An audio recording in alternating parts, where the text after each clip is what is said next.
time with each one of the people, which is quite labour intensive and time intensive. But I think it pays dividends at the point of the interview, and I tend to do very long interviews that go maybe for a day for one person, and they kind of ebb and flow, and you take a break and you go back at it again. But I do plan out both the order in which I will interview the people, so I interviewed all the women first, then interviewed Terrace. In this case, I knew that I would get their perspective to offer him. But also, like other people make documentaries, I plan them out really quite carefully and try and structure an interview around what I hope the person will say, but also you're obviously very alive to what surprises they're going to offer, which you always get. So my sort of approach is to do long, intense interviews, having spent a lot of time with people before, and I can do that. With Philippe Petit, I spent 6 months with him before I interviewed him, which I think paid off in many different ways. He's quite a difficult man to unlock, as you have to spend time with him. In this case, I spent a lot of time with Stephanie and Laura Petito and Bob Ingersoll and Joyce as well. Less time with Terrace, who wasn't interested in sort of hanging out with me or talking. He just wanted to kind of do his scientific recitation of Project Nim, and I think felt slightly ambushed by the intensity and relentlessness of my questions. Just some quick facts, okay, James. How big was the budget? Let me think, about £1.2 million. All right, and how long was the production period? From when you... The best part of 2 years. Right, and how long did it take to get money? Well, we were lucky on the back of Project Man on Wire. It came together quite quickly from BBC Films and the UK Film Council, both of whom had given us money for Man on Wire, much less money, I should add. And Icon also, who acquired Man on Wire, invested in the film too. So I'd say that Simon, the producer, pulled it together probably about six months. And did you live with the idea for any length of time before you first pitched about it to a producer or to a funder? Sure. Did it live within you, or was it like, I'm going to explore this, give me some money, we'll go start the development? Well, I got given the book to read as I was shooting a film called Red Riding, which was part of the Red Riding trilogy that Channel 4 showed a few years ago. And I was just about to start filming, and someone gave me the book, and I was reading it at weekends and read it really quickly, even though I was working on other projects. So I started thinking about it, I guess, in the autumn of 2008. And then we started shooting in April 2009. Right. Something that I really enjoy watching the film is the funny, romantic anecdotes right within the story, the monkey story. That's got nothing to do with your French accent, right? Did I? And that's to go back to the point you made earlier about your relationship with the contributors and stuff. Because initially they open up quite a lot about the relationship between them, the romance, etc. And you were saying it took a long time for you to establish a relationship. At the very beginning, were they a bit worried that this film would be judgmental and you were taking a lead, and did you have to take time to show them that it won't be judgmental? Did you have to convince them? Well, I think I was, again, fortunate I could show them Man on Wire, which is a film that it's hard to dislike that film, I guess.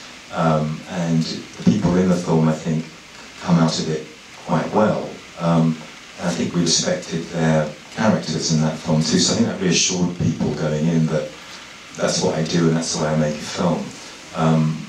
But one or two of them, Mahoney the vet, was very reluctant to be on camera for very obvious reasons. People are just going to hate him without him doing anything. But I think it's important to the way in which, in a sense, if they trust me and want to tell me things, and they trust you, the audience, and want to tell you things. So I feel like I'm the kind of conduit between them and your experience of the film, and I gather these exhaustive, subjective accounts and then put them together the way I put them together. But again, someone asked earlier on, I didn't answer the question fully about the general reaction of the people in the film. It's been really quite positive, even though some of them don't come out of it very well. They've all supported the film in America. Even Terrace has. So no one is that angry that I've misrepresented them or distorted the story or made kind of judgments about them, which is good for me. I think I'm glad about that. Is there also an element, though, and I also felt this about Man on Wire, that you pick subjects of people where there's unfinished business, where there's a sense in which they have not resolved in their own life what they did and what they left behind. Yeah, it's and you come true. along and curiously you kind of probably help them get some kind of closure, even if it ends in self-incrimination. Well, in both cases, I think it was, for many of the people involved in both those stories, the biggest experience of their lives, which they hadn't talked about before in the way that I was asking them to talk about it. And I was giving them kind of platform and a vehicle for them to do that, hopefully in a respectful way. You're not trying to get people to sob on camera, at least I'm not. I think that the story has more complexity than just people sobbing about what they did to a chimpanzee 30 years ago. What happens after they sob. But I think you're absolutely right, that people have a burden with these kinds of experiences, and all of us want to relieve them of that burden, I guess. As long as it's on camera. Indeed. I mean, it's a documentary filmmaker's therapist, in fact. I mean, probably everybody in this room has played that role in one form or another. Well, if you're directing actors, it's sort of the same thing. Yeah, it's a different kind of therapy, but it's therapy nevertheless, yes. Can I just ask one question? I was just wondering whether you'd seen Nicolas Flugel's film Nanette. No, I hadn't seen it to this day. I'm very curious about it. Okay, fine. I was just very interested to know what you felt about that, because it's a very different kind of filmmaking. Obviously observational, also European. It's quite interesting. I see your very constructed film, optioned the book, presumably found lots of archive, worked on it for 2 years, and Nicolas' way of working, which is him, his camera, and his fascination with this animal that he encounters in this little zoo in Paris, and this sort of relationship that he builds over a long period of time, and also then how he thinks about separating the sound from the image, because you only ever hear the people behind, in a way, at the audience's side of the screen. You see Nanette throughout the film, and it began, when he made it, began as a very short project and then became a 90-minute film, and then ultimately got distribution and came into cinemas, etc. It's almost two paradigms of well, exactly, they're different ends of the filmmaking spectrum. About a similar... But your curiosity is coming from the same spot. Yeah. And the two films that were most useful to me were Coco, Barbet Schroeder's film about the talking gorilla, and the gorilla's sort of mad female patron. And the Bresson film, Balthazar, which is about a donkey that moves through human society and changes hands and has different owners. That structure is the structure of Project Nim, essentially. It's a very different kind of film. Those are the two pretty important films that I saw ahead of time, that and The Primate, the Wiseman movie. I mean, it's interesting. I've heard you say in the past that you're not an observational filmmaker. I tried, but it's too hard. Yeah. Well, but I mean, in a way, I thought this was very observational. Maybe it was because we looked at so much archive, but the archive was actually allowed. I mean, they could have been rushes. Had you dropped in there on that day through a time machine, you could have gotten. Well, actually, some of them were rushes. Yeah. We managed to find, news reports, and they shot 5 or 6 rolls of film. Hence the extraordinary encounter in in-house with the first chimpanzee Mac. But that was from rushes that were shot by a news crew. But in terms of the role of observation, which is that you bring an audience to see something and you help them see what it is important to see, but at the same time, the act of seeing is something that they do, not you do for them. Right? And I think that is a very big component of this film, for me at least, and would contradict, I know, at one level, that James Marsh is not an observational filmmaker. Well, I tried to make an observational film, as I said, and I found myself in this swamp for 2 years of footage and shaping it, and it was really tough. For those out there who do them, hats off to you, they're really difficult. Any other questions? I just wonder whether you managed to form any opinion of what Nim was like, of his personality. Well, I did, and I hope you did too. I think he's a creature beholden to his wild instincts, and he has a mischievous side, he has an affectionate side, and he has, as he gets older, hardwired need to dominate people he believes are weaker than he is. He's able to form relationships with people, with Bob, that last many years. They have extraordinarily good memories, chimpanzees, for people and shapes and experiences. So I did get a sense of them, but I also felt there was always going to be something that we could never know, which is true of any animal, true of any person.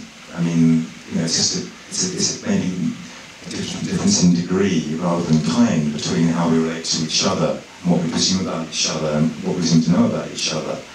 And with another species it becomes much starker.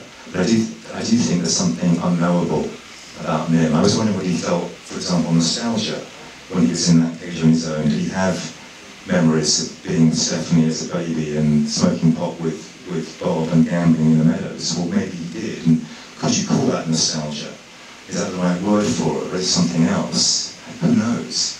I still find myself thinking a lot about the ideas of the film. That's why I couldn't answer your question, Greg, because I'm still processing it to some extent, what I make of it. I still think these kind of discussions quicken that even more, actually. It's leading on to this conversation.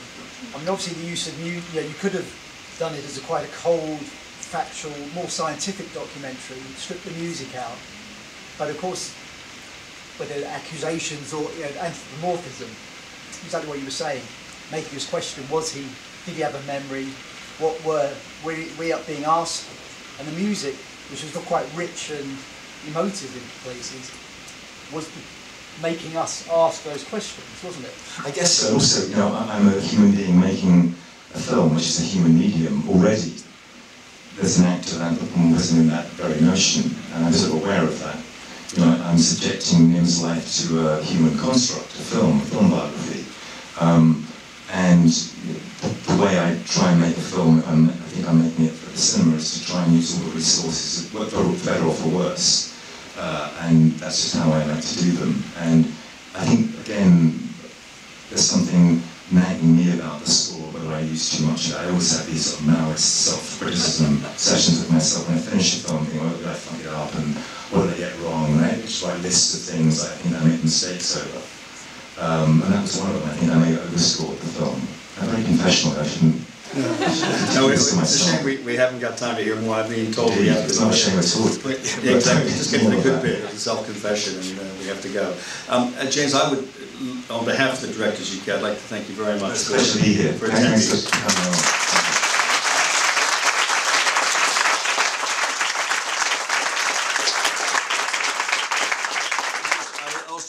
I'd like to thank you for the film because I enjoyed it, but I would offer one, I don't think this is working, one higher accolade. I can't say I enjoyed every one of your films, the ones I've seen, but I've always felt stimulated, I've always felt challenged, I've always felt that you take me to a place that requires me to respond to, and I think that's a really great place, it's a great piece of work to do as a filmmaker, so thank you for all of that. Thanks.